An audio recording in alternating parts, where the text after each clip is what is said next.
There's about 20 to 30 companies that do this in the state.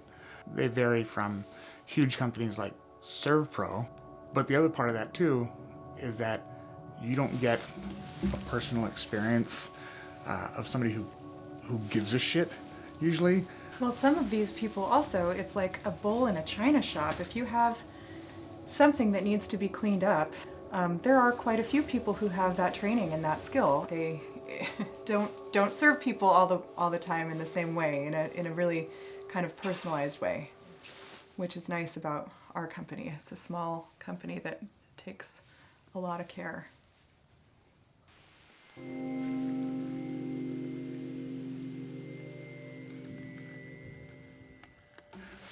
Cops aren't trained to deal with this kind of stuff. There's a tragedy. Police show up, do their investigation.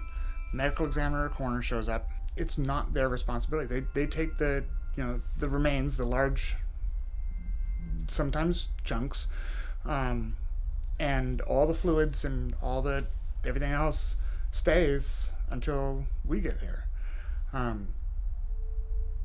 Yeah.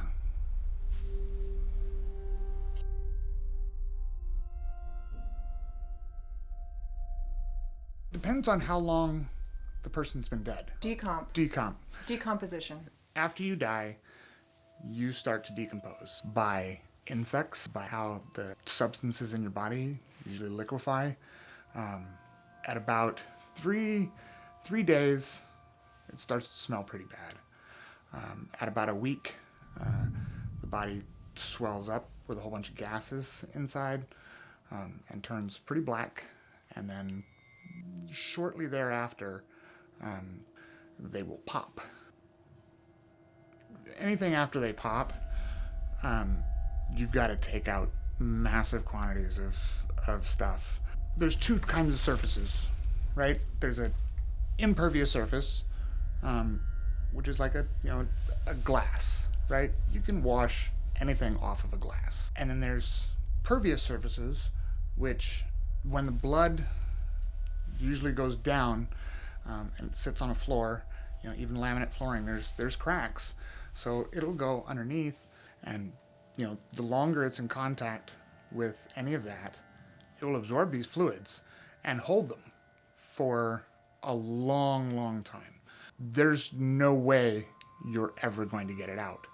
So it has to be removed and disposed of. If there were flies around, they will lay eggs, and maggots will start to eat you. They will be in the decomposing flesh, and then they'll go land on something, and they'll transmit that. They track it around. Everywhere. Everywhere. And dead flies are, they're just, they're gross anyway.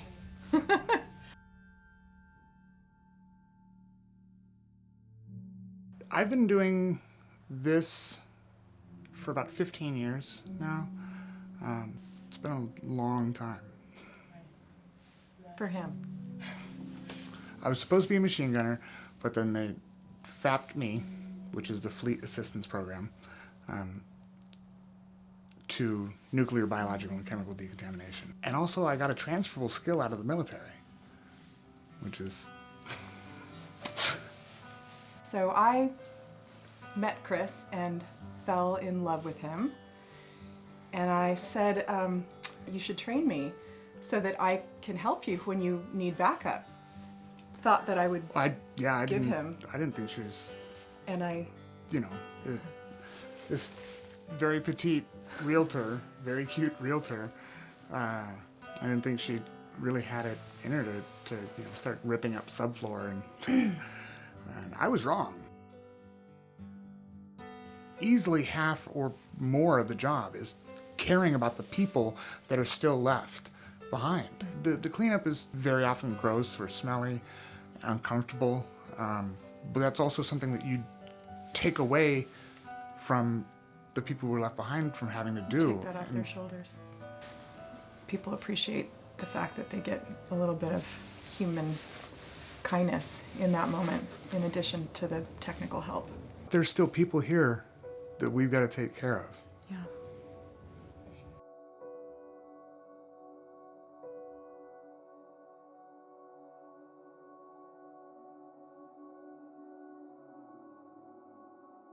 It's on the shirts. It's on the the trucks. trucks.